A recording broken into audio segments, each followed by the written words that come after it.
Good morning, good afternoon, good evening, ladies and gentlemen. This is Odilon Alexander Ngu. I'm here with my friend Tahuti, and today we're going to have a quick conversation about a book that I wrote. It's called Intelligent Systems. Well, you can't see it with the background, but this book is a book that attempts to solve the theory of everything, which is the concept that there is some unifying theory that unifies everything and explains how nature evolves and how nature emerged and even how everything interacts with nature. So Tehuta and I have been friends for quite some time, and for the last year or so, we've actually been having a very frequent conversations about just everything, just how nature works, history, historical context, everything. And he's brilliant, obviously. And today we're just going to explore the book, the motivation behind the book, and some of the things that I think that might be groundbreaking or might add to the knowledge base that we already have on the planet. So thank you guys for having us. Tehuti, please take it over. Yeah, so really, the book was really a fantastic book from my perspective. Just the format alone really was brilliant, because again, I've read so many books, academic and scholastic books, and the book really ties into that scholastic academic field. I really feel like that the book has the potential, or just, the body of work has the potential to pierce pierce the crowds of the Harvards and the Oxfords, that crowd, because that's really where the book is, and that's what I view the book as, because the body of work is really solid, So yeah, so really intelligence, let's talk about it. Intelligence. What is intelligence? Let's deal with it. Yeah, I mean, exactly, right? So, what is intelligence? So basically, this book is a book that I was motivated to write this book because I needed to find my place within nature. Mm-hmm. That was the motivation. Right. Simple as that. And I was a young child. I've always been very curious, and I've always been very interested in the philosophies and the mathematics. And this question has been something that I've pondered for quite some time, as many of us have. I'm sure you have too. And some of the great scholars of our past, throughout history, have tried to solve this problem, right? And I mean, religious scholars spend their entire lives trying to figure out the solution to how nature emerged and how nature is able to sustain itself over time, right? And so it just so happened that my pursuit of self-understanding, of self-actualization, allowed me to get to the point where I realized that the solution to me is the solution to the problem that all these scholars have tried to solve for thousands of years, right? And all the way to the Paul Dirac's and to the Einsteins, whose goal was to unify systems, unify how all intelligent systems work. And when I say intelligent systems, I'm referring to essentially systems that are intelligent in a sense, like nature is intelligent. Would you say? Right. Go ahead, I'm sorry. Yes, I agree. Obviously, the intelligence present within nature, you just, again, after we've got the plants and the constant computation, the photosynthesis is 95% efficiency rate. So let's look at the high level of intelligence within nature, and I really feel that, but would you say that, so the premise of the book, is the premise here that, or does the concept itself, are we dealing with that there's an intelligent author for everything in the universe? Is that what we're saying here? So author is, okay, that's an interesting term. I would say more like an algorithm. Right. But an algorithm would imply an author, obviously. But the interesting thing about this is that yes, there's an author, but every author has an author too. Right. That's deep. So and that was the thing that's been difficult for us as a humanity, as a human race, to try to figure out is, if there is an author, what is the equation? Right. But what if some could argue, what if this equation is too complicated for the human mind to even comprehend, considering that's what brought the human into existence? And this algorithm is too complicated to even comprehend. Is that a factor? So I mean, there's an argument to be made that the algorithm might be beyond the dimensions that we currently exist in as a human race. There's an argument to be made there. But the argument that's more interesting is the one that maybe this is not that. Maybe it's not that esoteric. Maybe it is simple, right? Mm-hmm. Which is why it's been protected for so long, because it gives the holder of this key, of this algorithm, the ability to recreate a universe, right. Which means that they can also destroy a universe. Right. You know, so the implications are, that's really deep, because what we're basically saying is that if we knew the algorithm, then we could eventually become gods on Earth, essentially become God, because again, that's what created the universe. You see, mm-hmm. That's powerful information. Right. The argument is this, right? Do we become gods, or do we go back into the godly nature that we innately are? Right. So he's saying, is the destiny to become that, and that's the destiny, and that's the innate nature. We're really just getting back to the innate nature, as opposed to becoming something that's external but was already within to begin with. Mm-hmm. Exactly, and an example that we can talk about more detail about the book content later on, but is the simple notion like this: the idea of replicating self, right? Mm-hmm. It starts as a zero-dimensional thing. It starts as a thought, right? And this thought is able to transmute in a way, mm-hmm. or mathematically, we call it it has homeomorphic properties, where it's able to transition dimensionally mm-hmm. into higher dimensions, to the point where this thought becomes a person. Right. It goes through the process and it emerges just like the universe itself. Right. Material created from nothing. Mm-hmm. Right. And see, that's one of the concepts that I like when you deal with the material and the immaterial. Mm-hmm. So you're saying that through the immaterial, the material came into being. Right. The fashion of the universe.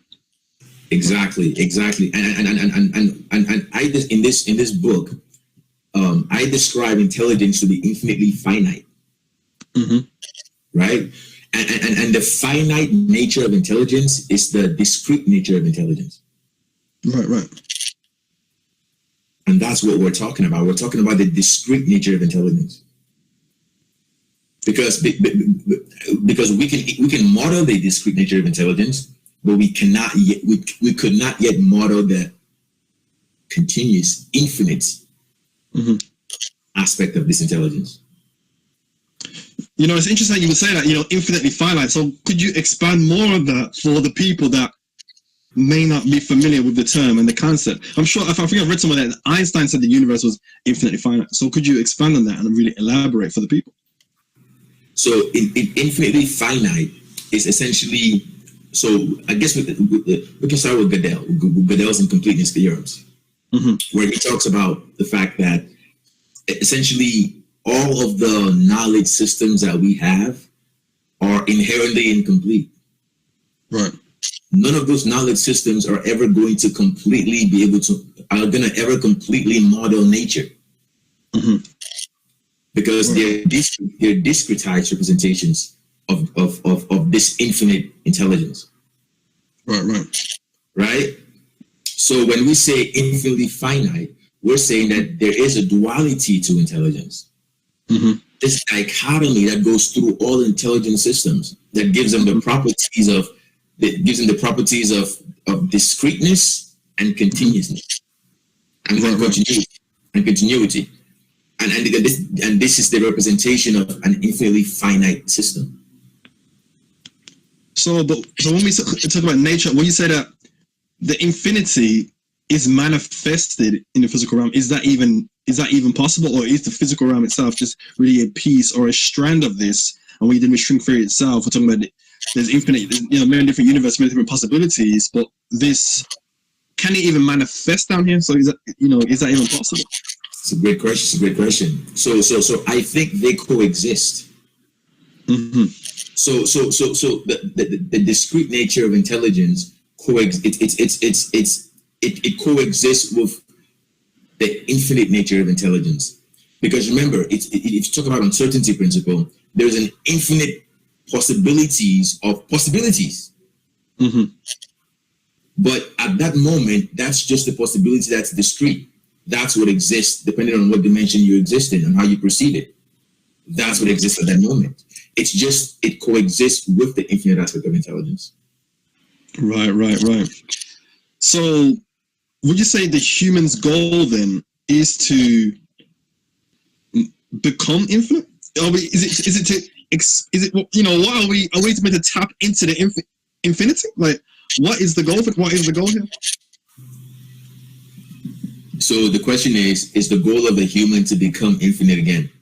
Okay, mm-hmm. And that's a good question. So now let's use an analogy of a baby, for example. Right. Now let's imagine intelligence is an entity, right? Now, when a baby is born, does a baby have a high level of connection to that infinite intelligence, or a low level? Well, you could imagine the highest level. I would imagine.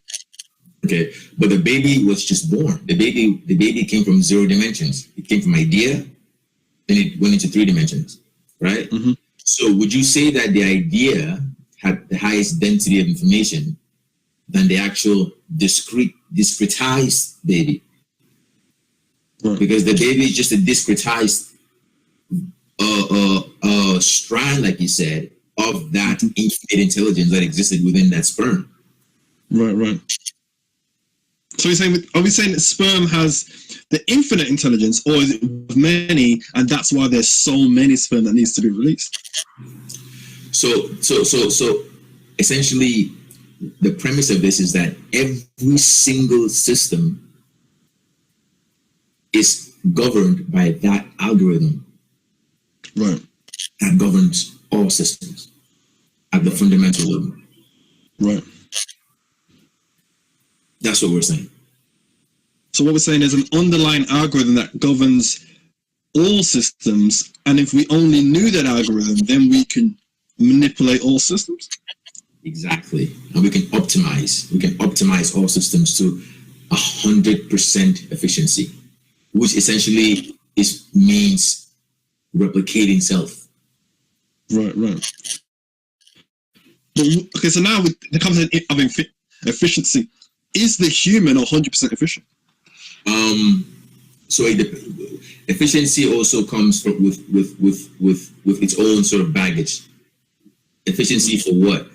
Is it the utility of efficiency, or efficiency for the universal system of intelligence? Because yes, there is an optimal version that optimizes the universe.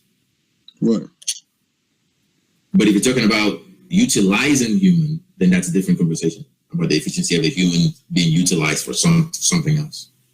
So if we talk systems, okay, solar system, animal system, human system, to me the sun is the most efficient system, right? And then we're versions of that. Can the human ever reach that 100% efficiency that is the sun itself? Is that even possible? Or should it even be possible? For a human to reach the efficiency of the sun? I'm not sure if I can answer that question. I'm not sure if we can. I mean, that to me is the highest level of efficiency. I don't think a human could ever within our dimension. Right, within our dimension. Yes. Within our dimension, yes. So that. Just from an energy standpoint, energy input output. The argument I'll make is that this discrete aspect of intelligence is like a correction. Mm-hmm. But it's a built-in correction. Right. So in a way, the human is inherently flawed. The human is inherently inefficient. Right. Okay. Which is why the human dies. Right. So death is a climax of inefficiency. Exactly. Right. Which tells me that it's a regression of life. It's a regression of intelligence. Like the human life cycle is actually a regression of intelligence, or in a way moving farther away from that density of the sperm. Right. So now let me ask you now. Okay, that's deep because I like the concept, life and death. So now reincarnation. Is that a mathematical? Can someone mathematically constitute reincarnation? Does that fit in to this model? Can it be mathematically constituted? Would you say that? So an argument can be made that after death, this place where they talk in religious, the scholars call it heaven. Right. But this is the place of infinite dimensionality, of highest uncertainty, of highest information density. So in a way, death is just going back. Right. It's just going back to essentially to the density of that sperm, which is why it's so interesting, because we're talking about 0 dimensions to higher dimensions, right? And it's a tough concept to wrap your head around because it's counterintuitive. Right. It's because we've been trained to sort of believe that when you age, you actually gain intelligence because you're actually acquiring knowledge, right? Right. But are you acquiring knowledge really, or are you actually regressing, and what you're acquiring is more of a correction to the fact that you cannot actually reach that original dense knowledge efficiently, like a baby can. So we're saying aging is not actually getting better, but we're getting worse, is what we're saying. That would be the argument. The argument would be that yes, is that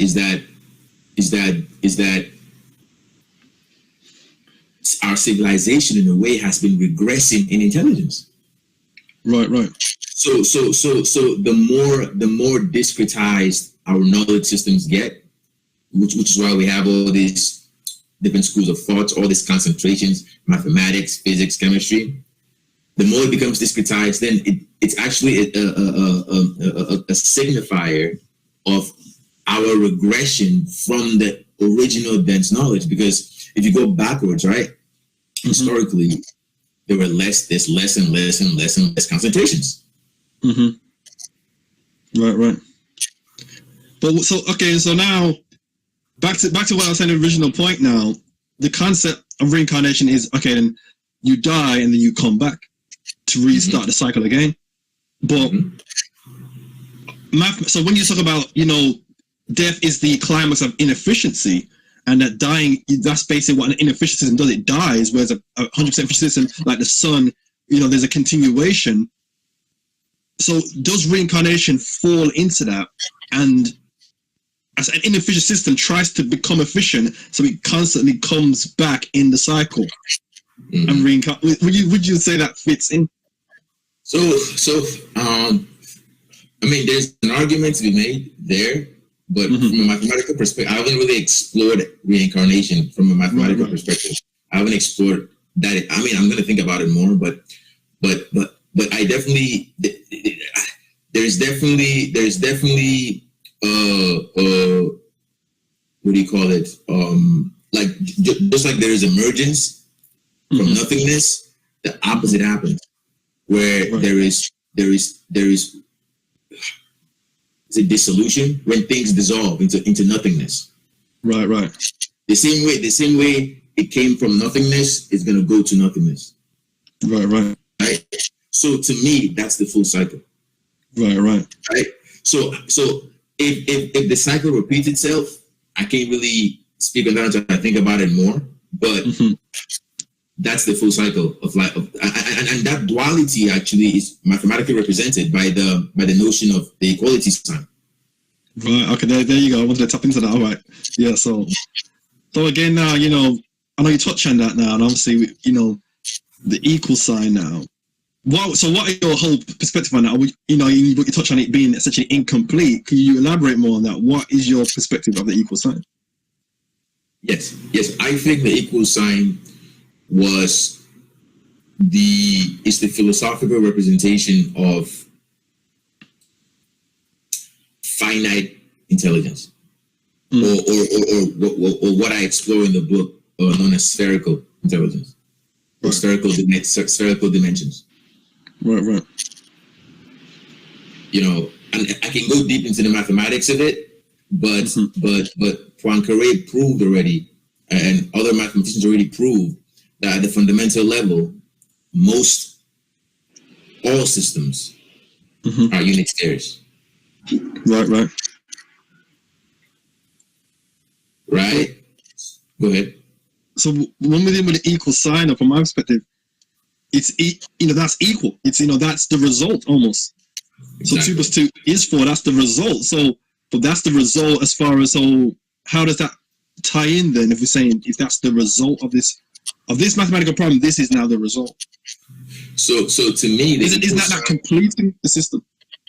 So exactly. So it stabilizes the system. Right. And that's what makes it stable within the discrete dimensions. Just like when you blow a bubble, right? And the bubble forms a sphere and it floats away. Right. That was water and soap, and now it's discretized into the most fundamental entity. Right. And now it has shape, and now it can be manipulated in higher dimensions. See, I like the concept. So we go from this 2D plane to this 3-dimensional sphere, right? I like that. Exactly. And the equal sign topologically, like we had in our previous conversations, it just represents this dichotomy within intelligence, right? This duality of completeness and incompleteness. The notion of infinitely finite. But guess what? The equality symbol is the finite nature of intelligence, and that's all it represents, which is why we've been stuck within this discrete final system. And it's very difficult for us to comprehend the infinity of everything else because we're stuck within that finite sphere of intelligence, that discrete sphere. Right. But again, like I was mentioning before, as far as the infinity, would you say that we're not supposed to manifest infinity, but we're supposed to chop that up into feasible, manageable aspects, and that's where the equal sign comes in to allow us to chop that up into manageable sections. Exactly. So the equal sign allows us to stabilize it, essentially, right? Stabilize it. But now it's time for us to now open the next door, because the equal sign was monumental, right? Most of our mathematics today uses the equal sign, right? But now the next school of thought is the infinity symbol. All right, so now we got to go to the next level now. So we're saying equal sign. This is where we began. Now that's the next level. So now infinity symbol. So now how can that be applied? That's what they're going to ask. How can it be applied? Where do we go from here? The infinity symbol represents the infinite, complete representation of the infinite dimensions and the finite dimensions. So now we're getting a more complete interpretation of nature. So now we're not saying that two things are equal. We're saying, how does this thing fit within the universality of all systems? Is it optimized to actually be part of nature? That's powerful. That's what it represents. But to get to that level, then, can a human? Obviously, if I say 2 + 2 = 4, that's math that I can write down on a piece of paper.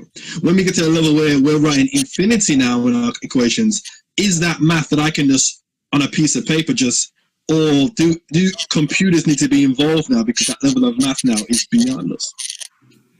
So it's actually much simpler to understand nature from that perspective, because it's complete.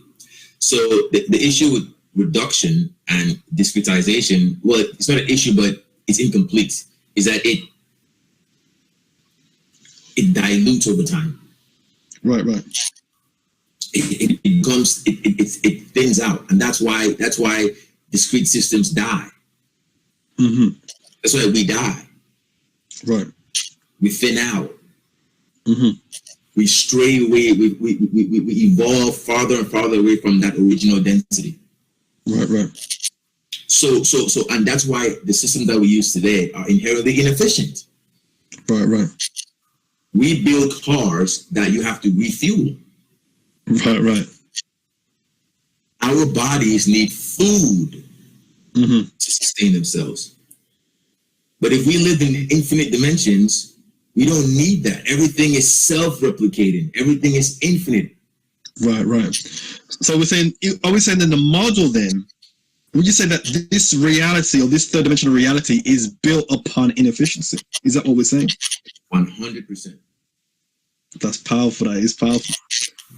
So how then so the ultimate question, the ultimatum really, how does one then escape this inefficient hand almost that we've been dealt based on the foundation? How does one escape that? Is that even possible? Yeah, that's a question that I've pondered for quite some time. And I think it goes down to a fundamental change that has to happen with the school of thought at the fundamental level. And this school of thought is the school of thought that actually would give rise to the emergence of mathematics. Right. So essentially, we hold mathematics to be the holy grail. Right? But we have to go beyond that now. Right. We have to now have a system that gives rise to our mathematics while taking into account that there's an infinite number of other mathematics or math knowledge systems that exist in other dimensions. Right. So we're saying in order to go to the next level, we have to start bringing down possibilities of other dimensions, including, and we have to start incorporating that into our math, because math is the foundation of our logic, the foundation of our philosophy. So we need to start bringing those systems and start building that math system right now from the other dimensions. Exactly. The reason why Earth looks the way it looks today is because we use the equal sign. If we had a more complete understanding of nature, the Earth we live on today would not look like this. Right. So now go ahead. So now let me ask you now. Okay, so the equal sign, that's powerful. And you obviously, I'm dabbling into the programming world now. I'm dabbling into the coding world now. And the equal sign is very prevalent within the coding world. And coding, we're making the CPU, we're giving it instructions. So are you saying that even computation itself has to be rewritten? I mean, Alan Turing proved this already. Even computation itself is finite, and thus it's incomplete. Right. And the reason why we use the equal sign with our current computers is because it's stable. Right. It creates an arbitrary constraint that allows us to make sense of information. Right. Bring it from 0 dimensions to 1 dimension to 2 dimensions, and then now we build our fucking world. We have 3-dimensional objects now. Our mathematics allowed for the existence of our phones. Right. But if our mathematics is incomplete, what does that mean? It means all of our systems are incomplete. Right, that's powerful. Everything is incomplete. That's a big statement. Everything is incomplete, but it's a powerful statement, and it's a necessary one. Again, so now let's tap into quantum computing. So are you saying, okay, so if classical computing is incomplete because it's the equal sign and we're using an equal sign prevalent within our programs, but classical computing now, I mean, quantum computing, are you saying are we tapping into that infinite realm that we are speaking of and the inefficient realm by way of quantum computing? Are we tapping into that? Exactly. I think that's what we're doing. I think with quantum computing, we will have the option to now play with infinite structures. Right. Which and these infinite structures, they're interesting because they travel all the way to different dimensions. Right. So in a way, they're highways. Right. They're roads that are going to help us commute because they go through all the dimensions. Right. That's powerful. So when we talk dimensions now, this is again deep. So now when we talk dimensions now, dimensions again, we live in the third dimension. So are you saying that the other dimensions are invisible to us, but are they accessible? And if so, how can this be done? Great question. So the other dimensions are invisible to us because we're constrained within our discrete system. But we can access infinite intelligence if we have the right philosophy, if we have the right formula, if we have the right knowledge. Right. Because this is infinite. It's everywhere. It exists already. Right? Like an example is this. Einstein, Newton, these guys came up with equations, but where did these equations come from? Right. There's an infinite amount of equations that exist, bro. It's infinite. Right. Equal MC squared. All that did was model energy. That's it. Energy is just it's just a little layer of knowledge. Right. And that's deep because, so now my question to you is now, how do we, if we're saying that we around infinite dimensions and they can be accessed, how does one now recognize infinity? How do we recognize that we're tapping into now higher dimensional knowledge, higher dimensional aspects? How do we recognize that? How is that even recognizable? And how is that recognizable and not just dismissed as that's insane? That's crazy. How do we recognize? It's imaginary. Right. It's imaginary. So how do we recognize it? And how do we start incorporating that now and putting that into our universe and our reality? How do we recognize high dimensionality? We have to redefine everything. Right. So everything has to be redefined.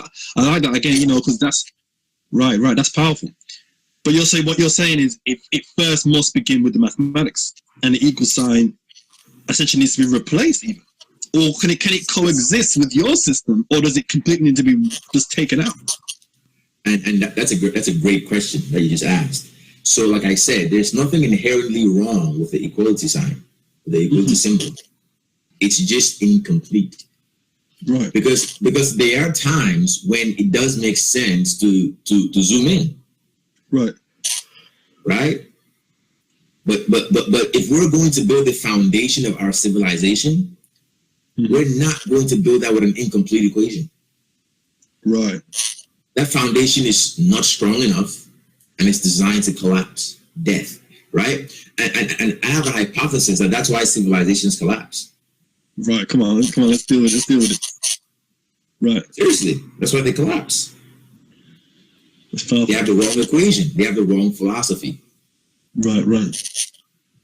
But would you say that it's an inherent destiny for all civilization to one day collapse? Would you say it's mathematical because its formula is wrong, or is it just because that's the nature of reality for nothing to last forever? It's the nature of reality based on the fact that our entire civilization is built on an incomplete equation. So that becomes the nature of reality. And that's why it is to solve the problem of humanity, we have to go beyond mathematics. Right. We have to define what preceded mathematics, what gave birth to mathematics. Right. Because like I told you before, to me, mathematics is just an elevator to the infinite dimensions of intelligence. Right. That's it. That's all math is. It's an elevator. Right. But you're saying there's different ways to get there. And that the equal sign and all that, there's actually new realms to get to the equal sign gives us the access to every floor. Right. How about that? That's deep. You know, And now it's our choice to decide where we want to go. right? That's powerful. So now my question for you now then, you know, okay, so now we hear a lot of talk AI. Everyone's talking AI now. Everyone wants AI, machine learning now, deep learning. They're talking about all these things now. So now, right now, we have they call it ANI, artificial narrow intelligence, which you can, you know, it's designed to do one thing and one thing only. So, video game, chess, you know, and self-driving cars. And they also have AGI, artificial general intelligence. So now they want to basically model human intelligence. So now my question to you is now, can human intelligence, in its complexity and in all that it is, reduce to a set of instructions? Is this possible? And that's a great question also. And I think those are the two opposing schools of thoughts that we've sort of come to the point where we have to pick a side. Right? And that is the notion that intelligence is local to the mind, to the brain. Mm-hmm. Right. And that's the prevalent school of thought today, is that it's local to the brain. And my school of thought with intelligent systems is that the brain, like every other system, is emergent. Right.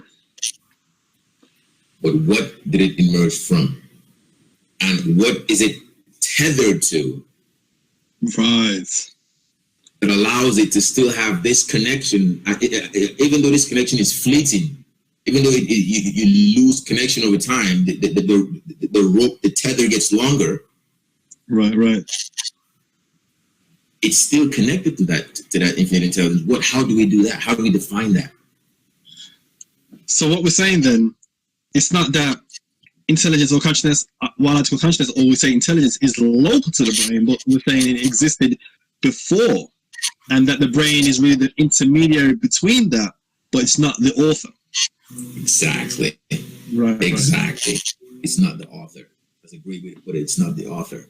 And that's why I have a bit of an issue with the notion of AI, because I feel as though, yes, you can always have predictive accuracy. Right. If you zoom in. Right. If you discretize, that's it. But every system that's built today, over time, depreciates and collapses. Right. From the mechanical systems to even our biological systems.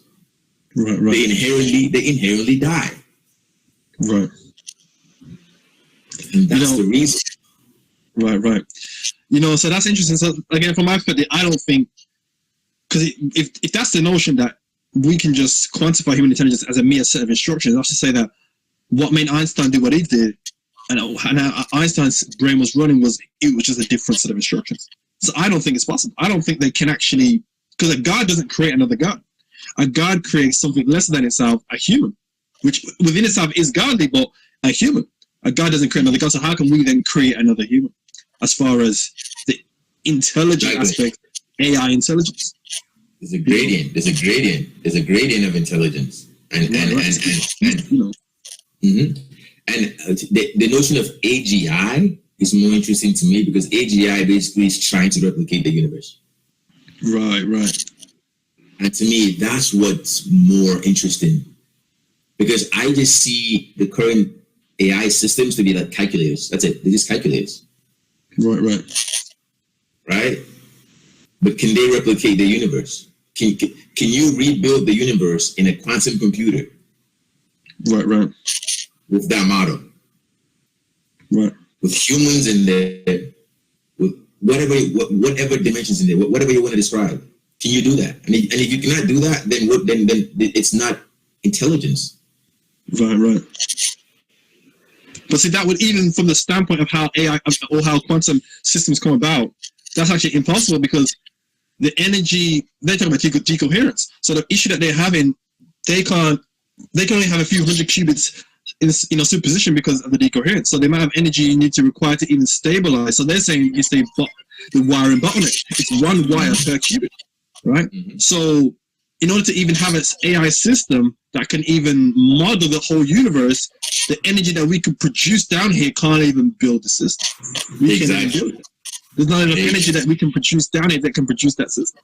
And you know why? Because we're still stuck in the energy realm of Einstein. Right. Turing talked about this.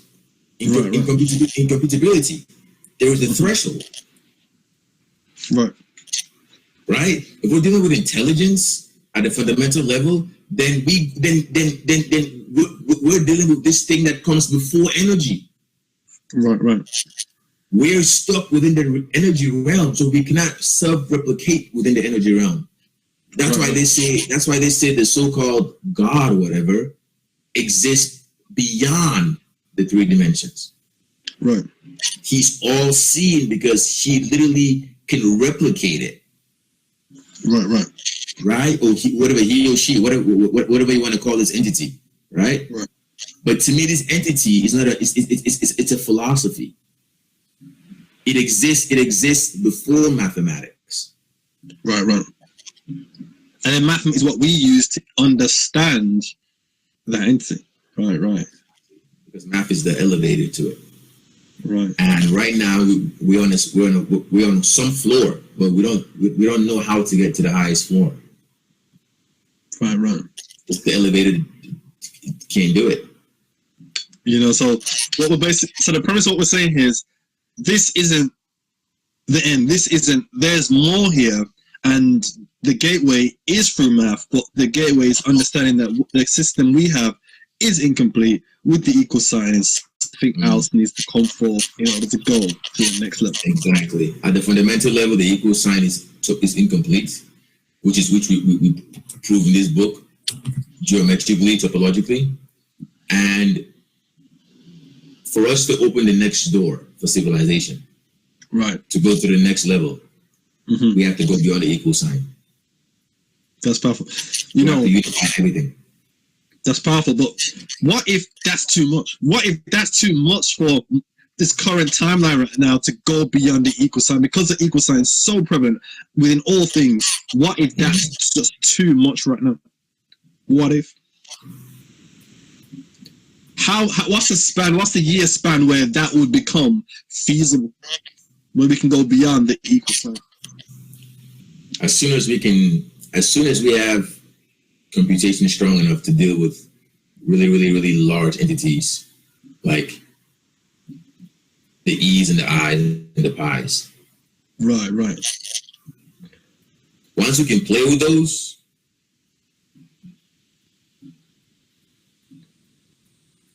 we're going to start playing with something that's much, much larger than energy. That's powerful. And you're saying, and once we get to there, the doorway is infinite. Infinite possibilities awaits us, essentially. Exactly. And not to get too religious, but before this book, getting there required death. Right. And now we're going to have access to that door again. Right, within life itself. It's a door. And we have to open it. And I think we just did. but now, what are the implications? Right. The question is humanity ready to open that door? I don't know. I can't answer that question. But I think it's time that they know that the door can be opened. That's powerful. One must know before we can enter. That's powerful. Mm-hmm. Yeah, man. It's been a journey. That's all I can say. It's been a journey. So but really, what your book does, and I feel like again, the Harvard and Oxfords, those people those crowds need to take notes of it, because what you've laid down here, this body of work, really is questioning reality and the mathematical system we have, the equal sign and different things that you have. And also we didn't really touch into the formula that would have been good to go into. But it really is serious. So we're going to go into that. We're going to go into the depth of the mathematics on the next episode. But this episode today was just to introduce the book and sort of give a quick background to the audience if they're interested in knowing like the motivation and stuff like that, which we covered today. But on the next episode, you and I are going to go into the meat of this book and go into the geometry, because I want to go into the geometry. I want to go into Gödel's theorems. I want to talk about Allen Turing, go into more detail about incomputability. I want to talk about Poincare conjecture. I want to talk about the rectangular peg problem.